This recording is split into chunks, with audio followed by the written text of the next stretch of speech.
Hey everybody, hope you're doing well. This week's video, I figured with the recent success of Resident Evil Requiem, now would be a great time to discuss Resident Evil 3. Specifically, we're going to be discussing the remake and just how much cut content there really is. This information is pieced together from all different parts of the internet. I'll include a couple of articles and Reddit posts that I used down below. And really, a lot of this simply just comes from comparing the original game to the remake, and just seeing how much we truly lost with it. Now, I've always liked Resident Evil 3 Remake because I didn't play the original my first time around, and in my mind, I just thought, oh, this is a fun little action movie kind of deal. Like, I could see they wanted to do more and they had ideas. Like, I think if it were done again, they would have explored Jill's PTSD a little more and how she kind of spiraled out of control after Resident Evil 1 and how traumatic that whole thing was for her, among other things. But my first time through, I just kind of saw it as almost like an action movie, an hour-and-a-half long action movie. It kind of gave me the same vibe as like an action movie you would find on Amazon Prime that released in 2017 starring Jai Courtney, like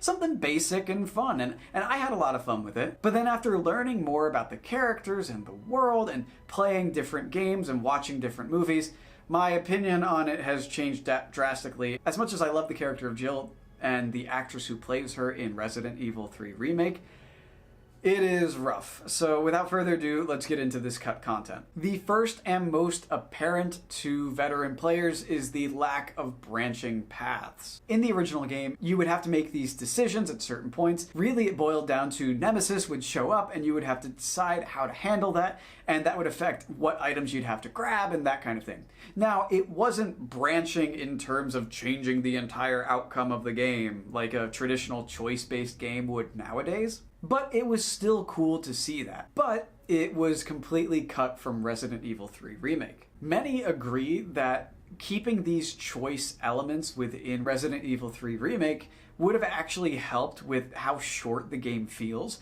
It would have given you some reasons to go back and replay them so you could try different methods for getting around Nemesis and doing things like that. Next is the costumes. There's a major lack of costumes within Resident Evil 3. Not that they don't exist, it's just that there's not many. In the original, depending on what platform, you could have up to 8 different costumes. Some were in-universe and kind of serious, some were out there and wacky. There was even one for Dino Crisis, which is a series that I have a real soft spot for. In the game, there are only 3 total unlockable outfits, period. 2 of which are for Jill. Carlos has a change of haircut that takes it back to the original style a little bit, and then Jill has her classic Resident Evil 3 outfit as well as a STARS uniform. But that's it. Next is the enhanced ammo. In the original game, you could craft an enhanced version of the ammunition that you use to deal more damage out. It's a pretty simple concept, but it's one that was completely tossed to the side with Resident Evil 3 Remake. Those of you who have played the original Resident Evil 3 might be familiar with the Mine Thrower. It is a ridiculous weapon that lets you shoot mines into the chests of zombies and then watch them stumble back and blow into pieces. However, it was a very impractical weapon that you couldn't really use all that often, and the ammo was a type that you couldn't craft. So it was really more of a novelty than anything. So what did they do in Resident Evil 3? Did they add it as like a fun little side thing that you can use, or maybe in like an unlockable thing for New Game Plus? No, it's just a kind of ammo for the grenade launcher, and once again, not craftable, so you can't really screw around with it and have all that fun. I don't know. A big change within 3 is that Jill never steps foot within the RPD. Only Carlos does. This has left a lot of people wondering, why would you put Carlos, the guy who's really unrelated to the larger story of Resident Evil, in the RPD, rather than Jill, someone who is in so many different games? Others have pointed out that it would have also made it more impactful for Jill to be the one to kill an infected Brad rather than Carlos. The other complaint I saw in a Reddit post about this particular part of the game is that by Brad being infected, that means that Nemesis didn't kill him. Now that might sound silly to say, like, yeah, of course, he got infected, he didn't get killed by Nemesis, but what that means is that Nemesis doesn't kill a member of STARS throughout the entire game. which makes him feel far less impactful and far less like a threat. And it just does seem odd to me. Why would you have this classic Resident Evil character that now, with the benefit of hindsight as you're remaking the game, you know how important she is to the larger narrative. You could weave in some fun references, some little details in the RPD that only Jill and only fans of her would really know. It's just another baffling decision in a long string of baffling decisions when it comes to this remake. And speaking of Nemesis being ineffective, a lot of people feel that Nemesis is hardly in the game. Many players are disappointed with his implementation into the remake. As imposing as his design is and cool as the scenes that we do have with him, there's just not enough. Many of the sections in the remake with Nemesis are heavily scripted and feel more like a theme park ride that you're like, whoa, look at the giant zombie guy. Okay, now we're going to take you back to where you can actually control the character. Rather than feeling like an antagonist who is following you every step of the way. In the original game, Nemesis is intelligent and fast and will hunt you down relentlessly. On top of that, as previously mentioned, Nemesis successfully kills a member of STARS, so you really feel like he's going to get you and he can get you. And it's so disappointing when we have Mr. X, who is a relentless force within Resident Evil 2 Remake and is very effectively used throughout the game, chasing both Claire and Leon. The other big thing brought up with Nemesis is his very ineffective rocket launcher. The damage it deals out is not that much. It's closer to a grenade than a rocket launcher, you would think. Ultimately, this comes down to the massive cuts to different locations throughout the entire game. Without having these set locations and the flow of the story that you had in the original, it's harder to have Nemesis go from one section to another naturally and naturally follow you, the player, throughout each of them, especially when they're all cut up and mishmashed and pasted into different places. Speaking of places that were completely cut,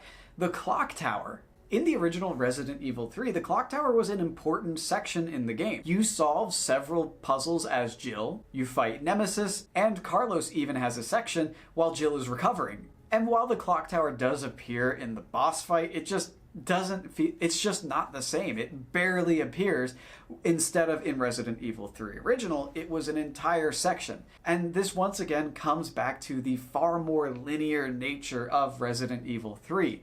In something like Resident Evil 2, you're exploring a large area right off the bat, and in Resident Evil 3, it kind of cordons you off to these little boxes that, okay, you've done everything here, all right, time to move on. Okay, time to move on.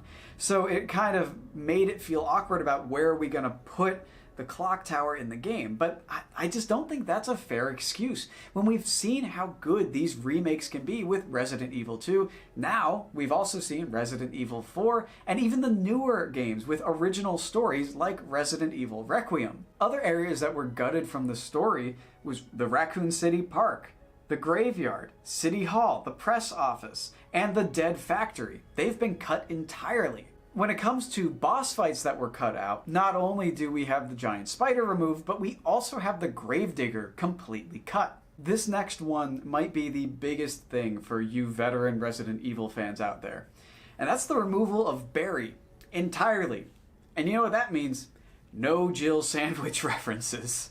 One of the articles I'm referencing for this video calls it a travesty, which I think is a fair and accurate assessment of the situation, because, I don't know, Jill Sandwich is funny, you know? And then finally, the original ending is completely different.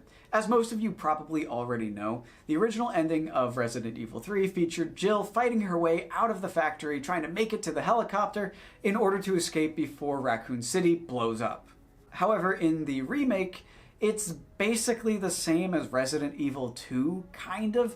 You go into a secret underground laboratory that looks very similar, and you fight a bunch of stuff, you have a big Nemesis boss fight, and then you get out of there. And this change is just weird and unnecessary. I mean, the only way I could see this being justified is if they were reusing assets, which I don't think that justifies it, I just think it would explain it. But how difficult would it have really have been to create an open area, an open factory area, using pre-existing assets of Raccoon City and some of the warehouse sections we've been in the remake? turn that into a big factory and have a boss fight there, just to even keep it to a similar location. It's just a very odd move, and I think the lesson here is just showing how with Resident Evil 3 Remake, the goal wasn't to make a good remake, it was to get something out on time that they can use to capitalize on all the good publicity from the Resident Evil 2 remake, which was a very faithful and very good, very well done remake. I don't know, it just screams laziness to me, not necessarily incompetence, because it's a fun game, but laziness definitely.